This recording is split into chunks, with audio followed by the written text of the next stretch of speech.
بسم اللہ الرحمن الرحیم۔ تمام سننے اور دیکھنے والوں کو خلوص بھرا سلام ہو۔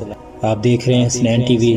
اس شہر کو ایک بڑا گاؤں کہا جائے تو زیادہ بہتر ہوگا۔ جو سہولیات بڑے شہروں میں ہوتی ہیں وہ یہاں بالکل بھی نہیں تھی، مگر فضلو کو کام خوب مل جاتا تھا۔ گاؤں کا مشقتی جسم 16 گھنٹے کام کرتا تو بھی نہ تھکتا تھا، اور اوپر سے ایماندار۔ یہ دونوں ہی باتیں شہری لوگوں میں مفقود تھی۔ کچھ دن تو عبداللہ شہری زندگی میں مٹر گشت کرتا رہا، پھر ایک دن فضلو سے پوچھا، ابا اب کیا کروں؟ فضلو: بیٹا، میری تو 7 نسلوں میں کسی نے میٹرک نہیں کیا، مجھے کیا پتا میٹرک کے بعد کیا کرتے ہیں۔ تو ایسا کر، ڈاکیا لگ جا، ایڈریس پتہ تو پڑھ لے گا نا۔ ہاں ہاں بابا، تو فکر نہ کر۔ اور یوں عبداللہ ڈاکیا بننے کی فکر میں لگ گیا۔ اسے خواب میں بھی یہی دکھتا ہے کہ وہ ڈاکیے کی سرکاری نوکری کر رہا ہے اور لوگوں کو خط، ٹیلی گرام اور منی آرڈر پہنچا رہا ہے۔ کچھ دن بعد عبداللہ جنرل پوسٹ آفس کے سامنے انٹرویو کی لائن میں کھڑا تھا۔ ایک آسامی اور کوئی 200 بندے کھڑے تھے، 20 سال سے 60 سال تک کے عمر کے۔ عبداللہ تو فقط 15 سال کا ہی تھا۔ خیر، انٹرویو میں یہ کہہ کر منع کر دے کہ عمر بہت کم ہے، ذاتی سائیکل نہیں ہے کہ جا کے ڈال سکے، اور تجربہ نہیں ہے۔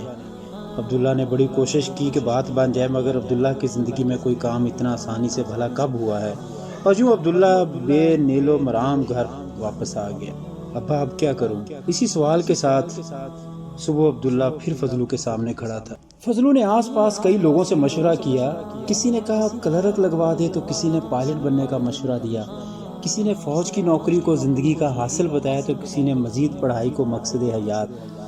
الغرض فضلو نے تمام معلومات عبداللہ کے گوش گزار کر دی۔ جب کچھ سمجھ نہ آیا تو گورنمنٹ کالج میں پری انجینئرنگ میں داخلہ لے لیا کہ ریاضی میں عبداللہ کے ہمیشہ پورے نمبر آتے تھے۔ فضلو نے سختی سے منع کر دیا تھا کہ کتابوں کے پیسے نہیں ہیں، مگر عبداللہ نے سوچا کہ کسی سے مانگ کے کام چلا لے گا۔ پھوپھی کے گاؤں میں کوئی کالج تھا ہی نہیں، ورنہ عبداللہ کب کا وہاں جا چکا ہوتا۔ عبداللہ کی شہرت کئی کلاسوں بعد ہی ہو گئی۔ ایک ہی تو تھا جو صبح سے لے کر رات تک یا تو لیکچر ہال میں ہوتا یا لائبریری میں۔ عبداللہ آنکھ بچا کر کالج کے ردی کے ڈبے سے آدھی استعمال کی ہوئی کاپیاں اور پین پینسل بھی اٹھا لیا کرتا تھا۔ عبداللہ اپنے نوٹس شاپنگ بیگ میں لایا کرتا تھا، اور یوں کالج بھر کو طنز کرنے کے لیے کھلونا مل گیا۔ مگر عبداللہ نے تو جیسے نہ سننے اور نہ بولنے کی قسم کھائی ہوئی تھی۔ جو دل چاہے جو مرضی بولتا رہے، عبداللہ صرف پڑھتا تھا اور بس۔ کچھ ہفتوں بعد کالج میں ریاضی کے نئے استاد آئے۔ عبداللہ کو یہ مضمون بہت پسند تھا، مگر استاد کو اس کے سوالات چبھتے تھے۔ فیثاغورس ہو یا ٹریگنومیٹری، کوڈک ایکویشن ہو یا الجبرا، عبداللہ کو اگر روزمرہ زندگی میں ان کا اطلاق سمجھ نہ آئے تو وہ نہ خود چین سے بیٹھتا ہے، نہ ہی ٹیچر کو بیٹھنے دیتا ہے۔ روز روز کی اس تکرار کا نتیجہ یہ نکلا کہ ٹیچر کلاس میں آتے ہی سب سے پہلے عبداللہ کو باہر نکال دیتے۔ کچھ دن عبداللہ نے برداشت کیا، مگر پھر کالج آنے کا فائدہ ہی کیا ہو جب کلاس ہی اٹینڈ نہ کر سکتا ہو۔ آج عبداللہ ٹیچر کے کہنے کے باوجود کمرے سے باہر نہیں گیا۔ میں کیوں جاؤں؟ میں غلط سوال نہیں پوچھتا، نہ ہی نیت آپ کو تنگ کرنے کی ہے، مگر آپ بلا وجہ جب چاہے مجھے سب کے سامنے ذلیل کرتے ہیں، اور کوئی دکھ نہ ہو اگر اس کے بدلے کچھ سیکھنے کو مل جاوے۔ آپ ظلم کرتے ہیں، اللہ پوچھے گا۔ یہ سننا تھا کہ ٹیچر نے کلاس ختم کرنے کا اعلان کیا اور ڈسپلنری کمیٹی میں عبداللہ کے خلاف درخواست دے دی۔ کالج پرنسپل نے عبداللہ کو اپنے والدین کو لانے کا کہا، مگر عبداللہ جانتا تھا کہ اس کا باپ کبھی کالج نہیں آئے گا۔ اگر اسے کسی ممکنہ پھڈے کی بھنک بھی پڑی تو وہ اسے اپنے ہاتھ سے عبداللہ کو مار ڈالے گا۔ اور یوں کالج پرنسپل نے عبداللہ کی بات سنے بغیر یک طرفہ فیصلہ دے دیا اور عبداللہ کو کالج سے ایکسپیلڈ یعنی خارج کر دیا۔ آج تو جیسے عبداللہ کی دنیا ہی ختم ہوگی۔ وہ خواب ہی جو دیکھے تھے انجینئر بننے کے، کچھ کر دکھانے کے، بڑا آدمی بننے کے، سب چور ہو گئے۔ سمجھ میں نہیں آ رہا تھا کہ گھر پہ کیا بتائے، کس منہ سے جائے گا۔ خیر، اسی سوچ بچار میں جب گھر پہنچا تو فضلو بہت خوش نظر آیا۔ دیکھتے ہی کہنے لگا، عبداللہ میں نے مزدوری چھوڑ دی ہے، ایپ ایک ٹھیا لے لیا ہے برتنوں کا۔ اب میں برتنوں کا کام کروں گا آرام سے بیٹھ کے، اس دن تک جب تک تو انجینئر نہیں بن جاتا۔ اب شاید ہم بھی خوش ہو سکیں گے۔ مگر ابا، آج مجھے کالج سے نکال دیا گیا ہے، برے کردار، بیڈ کریکٹر کی وجہ سے۔ اب کہیں اور داخلہ بھی نہیں ملے گا۔ فضلو کو اپنے بیٹے پہ پورا یقین تھا کہ کچھ بھی ہو اس کا کردار بے داغ ہے۔ عبداللہ 10 انگلیوں میں 10 چراغ تھے۔ ویسے بھی جب بھوک کی بیماری بدن سے چمٹی ہو نا تو خواہشوں کی ملکہ کوسوں دور رہتی ہے۔ فضلو نے اداس لہجے میں کہا، عبداللہ مجھے لگتا ہے تجھے مولوی کی بد دعا لگ گئی ہے، تو شاید بے نام ہی رہ جائے گا۔ تو فکر چھوڑ اور میرے ساتھ ٹھیے پہ بیٹھا کر۔ اور یوں عبداللہ نے ٹھیے پر بیٹھنا شروع کر دیا، ساتھ میں وہ کوئی نہ کوئی کتاب ساتھ لے جاتا پڑھنے کو۔ آج کل زیادہ تر زور اسلامی کتابوں اور انگریزی سیکھنے پر تھا۔ اثر نعمانی، عزیز عصری، وحیدہ نسیم، قدرت اللہ شہاب، جبار توقیر، سعید لخت، کمال احمد رضوی، نسیم حجازی، سعادت حسین منٹو، علیم الحق حقی، ناصر کاظمی، یاس یگانہ، لطیف فاروقی، علامہ راشد الخیری، عشرت رحمانی، حسینہ معین، انتظار حسین، شوکت تھانوی اور کرشن چندر۔ وہ کون سا ایسا مصنف تھا جو عبداللہ نے چھوڑ دیا ہو؟ ایک دن ایک گاہک دکان پر آئے، اسے لالٹین چاہیے تھی۔ فضلو نے ایک لالٹین اس کے سامنے رکھ دی اور کہا یہ 100 روپے کی ہے، بڑی اچھی ہے، پائیدار ہے، لیک بھی نہیں ہوتی، اس کا شیشہ بھی دستیاب ہے، وغیرہ وغیرہ۔ کچھ دنوں میں فضلو ایک گاہک سیلز مین بن چکا تھا۔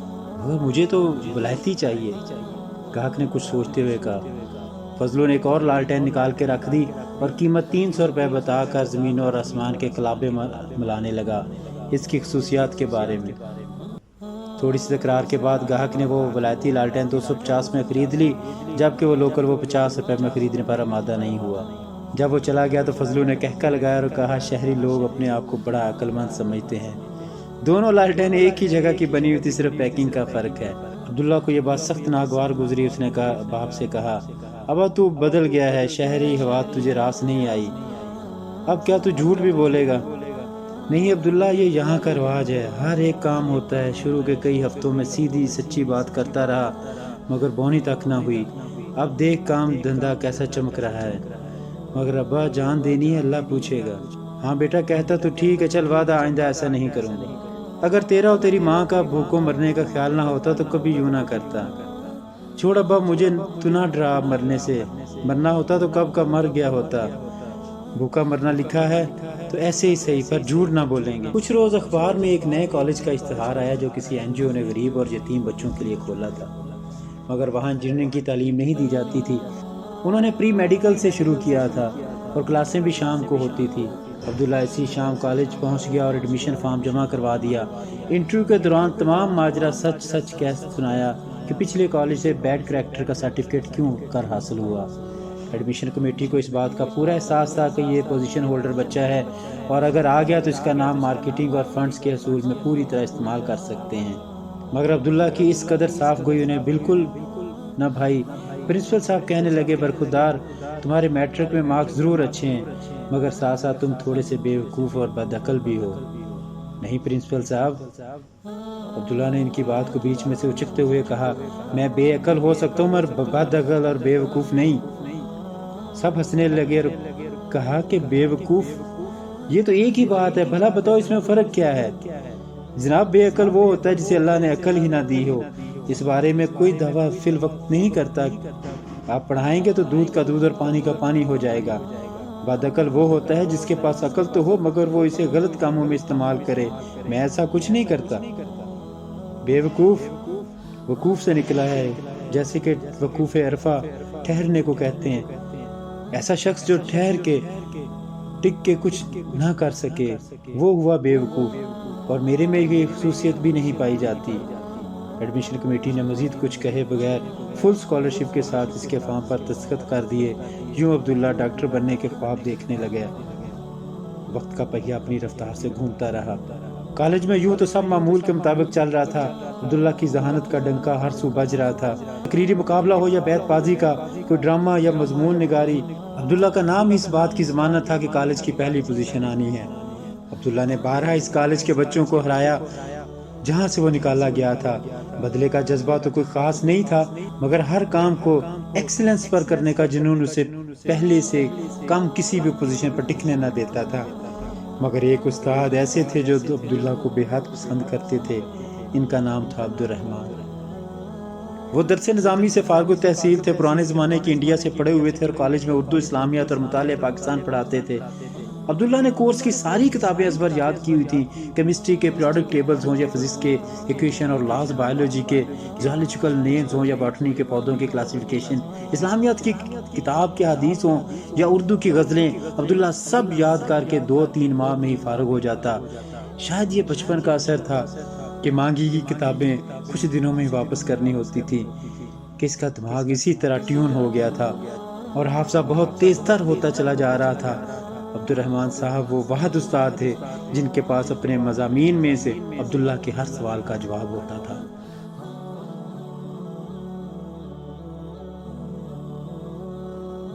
حاضرین، اسلامی واقعات اور اللہ رب العزت کے برگزیدہ بندوں کے حالات کے بارے میں آپ کو حسنین ٹی وی سے معلوماتی ویڈیوز ملتی رہیں گی۔ ویڈیوز اچھی لگے تو چینل کو سبسکرائب کریں، بیل آئیکن کو پریس کریں تاکہ آپ کو ملتی رہیں نئی سے نئی ویڈیوز کا نوٹیفیکیشن۔ لائک اور شیئر بھی کریں تاکہ آپ کے حلقہ احباب میں لوگ اس سے مستفیض ہو سکیں۔ اور سارا خیال رکھیں اپنا اور اپنے پیاروں کا۔ اللہ رب العزت ہم سب کو اپنے حفظ و امان میں رکھے، آمین ثم آمین۔ والسلام۔